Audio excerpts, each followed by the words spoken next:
Still some standing room, but I've been on way more crush loads of Beaver trains before. That's for sure.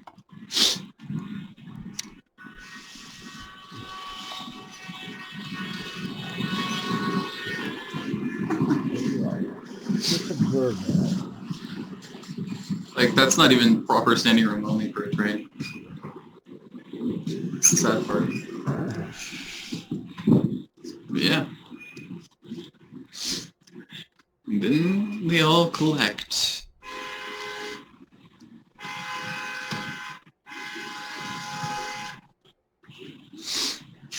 Alright then.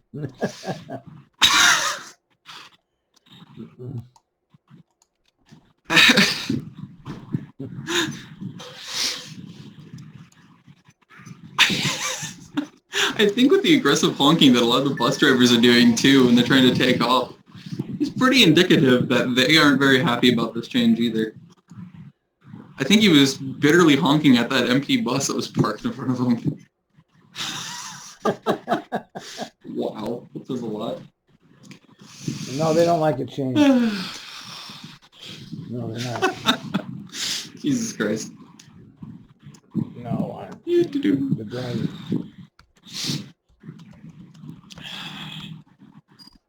And then immediately there's another bus filling its place.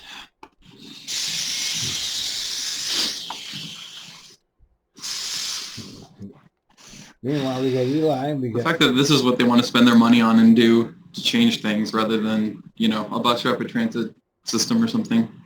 And then they make us, what, 95, 98% of multi-billion-dollar bills for new max lines that nobody wants. It's great. Very, very logistical. Go camp out by... It's a decent crowd over there, but I don't think I'm going to have much left to, much light left to be able to capture anything anymore. That's good. So I think I'm pretty much going to have to end here pretty soon. But yeah. Anyway. Relatively speaking, there's not really much chaos that's happened today. Because there hasn't really been anybody coming from Portland yet for some reason. So that's interesting. But it's okay.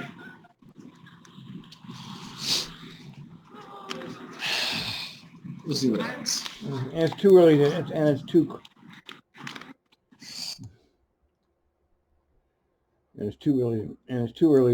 early.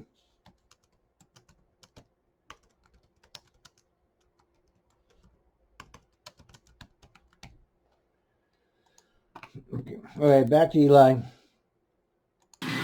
But though, being that you have ridden this one for 30 years, would you have any advice that you'd like to, that you could give new riders? Check the schedules. Check the schedules.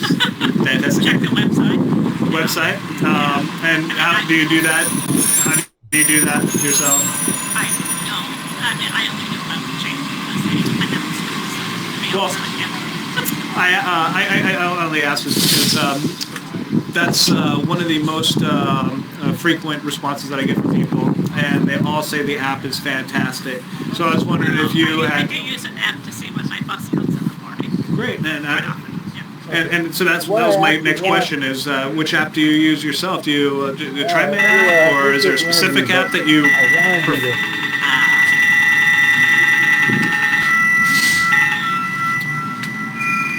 I think I got it off the Trimet website. Okay, But yeah. I think they had a couple of options. Fantastic. Trimet website. Fantastic.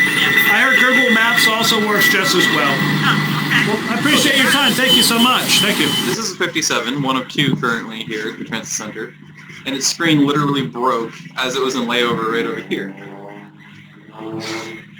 As you can see the other and Eli, you can already see the other 67 right there. But so far the main observance has been that the buses are all screwed up, of course. So that's always fun. Because the amount of inefficiency that's happening with the buses right now is absurd. So, 257s, that one just pulled out and that one there. They were there for about 5 minutes together. back to back. 52s are really intermittent.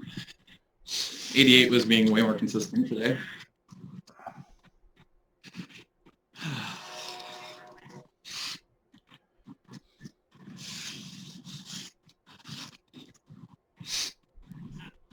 Oh, man. Don't get sick.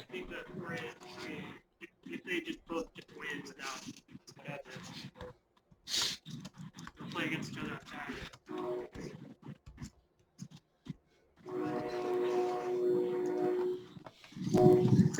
Meanwhile, Now you have a second 52 directly behind the other 52, because, you know, that's the thing. The other observance is the buses just park up wherever they want in slots, and so this 57 originally was literally in the crosswalk because all the other spots were taken when it came in directly behind the other one, which makes total sense. So they run out of bus slots really quick because they double up on buses. But so far, rush hour doesn't seem to have occurred yet, which is bizarre. So I don't know what's with that. No press release yet. Mondays are. Meanwhile, Eli is spotted. What are you? I am Ron Prost on Twitter. What is it? He's Close replaying. enough. Okay, that's a replay. He's replaying that. Conversations. Hope we've been able to answer some of your questions regarding the reconfiguration here at the station. Overall, my opinion of the change so far it's been pretty well contained. It's been quiet.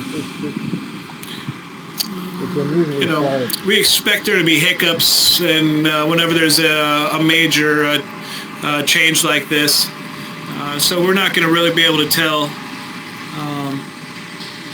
how it's affecting people's daily.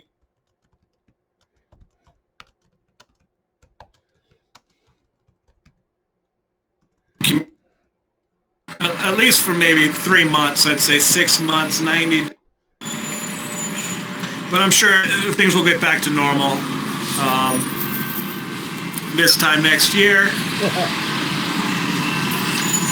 That is if they don't. No, things are not going to get back to normal. Okay, this is not a humane system as far as I'm concerned. He's not able to capture it, and I have a lot of familiarity with these people. Not these people, but I drove down there for years. This is not humane what they're doing to these people. The station here is for these 5 buses. The south side is for those 5 buses. And they're stretching it out from, the west side all the way to the east side of the platform. That's great. What I actually wanted you to do. Only, if people are only gathering here at the west side of the platform, I could see during major events, rush hour, things getting clogged up quite a bit right here. And a lot of people, pushing and shoving to try to get through when their bus comes. Hey Regina, how are you today?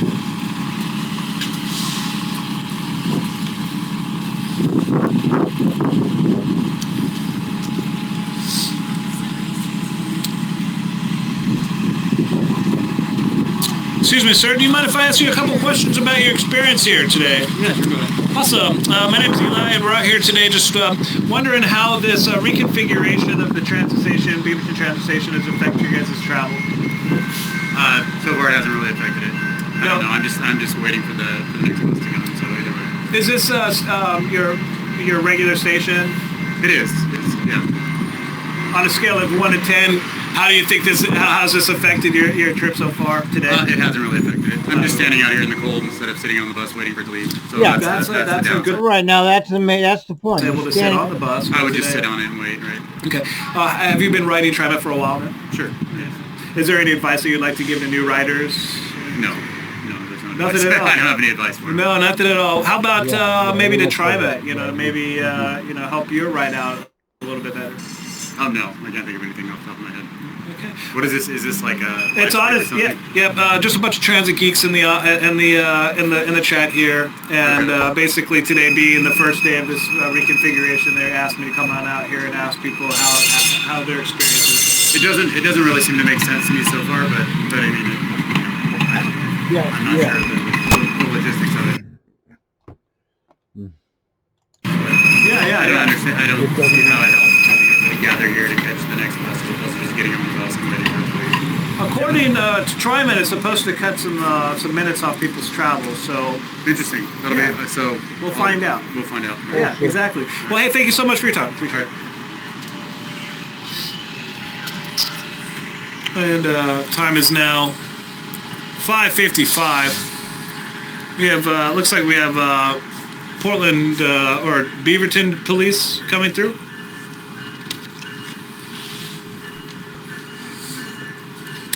A lot of people are saying that it's going to take time to tell, and before we can really find out what's going to happen. But as you can see, time is now 6 o'clock, just about, and we've got a large group gathering here. Thanks again. Thank you. And so we've got a large platform here, lots of drop-off buses in here, and I guess, again, one of the things that people are going to be unable to do in the future is going to be able to sit in the buses on cold days. That's one of the things that, one of the policies that Trimet made, passed, that allowed people to sit on the buses. It's a big deal. It gets really cold out here. And so now everybody will be gathering here, as opposed to at each one of these points that at one point used to be a bus stop. We have buses coming in and out now. Seems like things get very hectic. Right. So buses hug the island there coming in, and yeah, there's no doubt there'll be confusion. At one point, each one of these hubs these were stops right here, these points here. These drop-only sites right here used to be bus stops, numbered bus stops. And there was 10 numbered bus stops, and today there's only 2. And so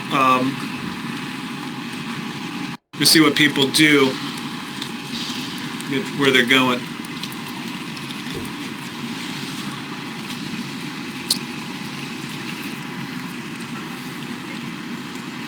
The drivers don't like it because they have to drive all the way around and pick up people, and it causes them to lose their break times.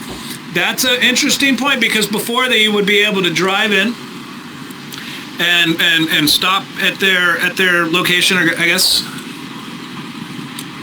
and people would load on the buses.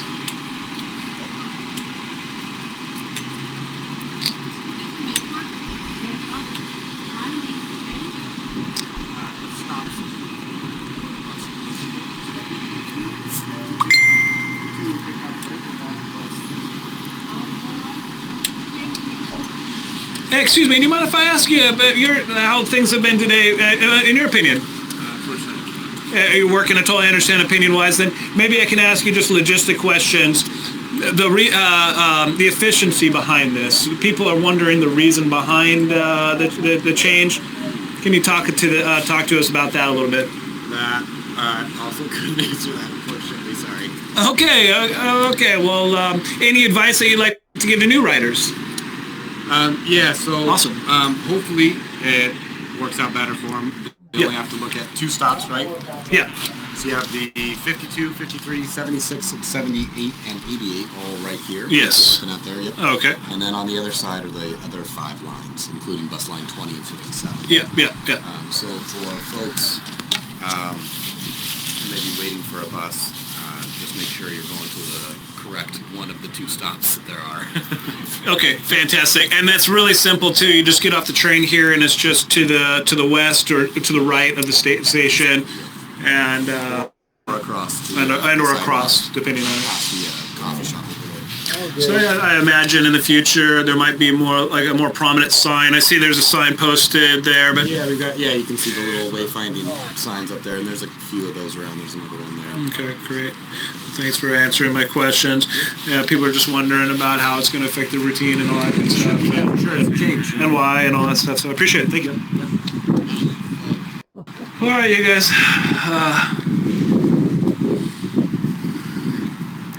Hey, Regina. So, you see this? The lights are on now. The street lamps are on. It's getting a little late. The time is now 6 p.m. We've got a red line pulling in. This is going to be its last stop. I'll go ahead and say that this is probably going to be our last minute recording too. We've been live streaming here now for an hour and 30 minutes. Got some video also.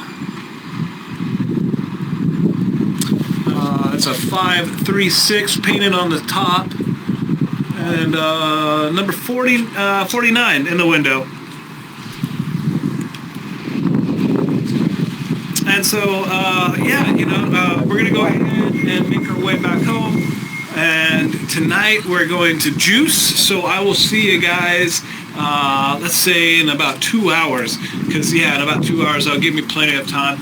I'll be home in about 2 hours, and then we're going to juice. Thank you guys all so much for watching. So high, I very much appreciate it. You guys always, thank you again for watching. And then also we're going to go over some of our videos from the and photos from yesterday's Women's March. Yeah. And with that, you guys, thank you guys again so much for watching So High, and I will catch you guys later. Peace. Peace. All right. And so ends the broadcast. We couldn't really see. It's hard to really understand what's going on there, given the short time this has been. But I already know how this is. Nobody's gonna they're not gonna slam Trimet on camera. Probably, people don't generally do that. This is terrible. It's terrible. I wanted to see for myself what they're doing there, and I see it, and it sucks.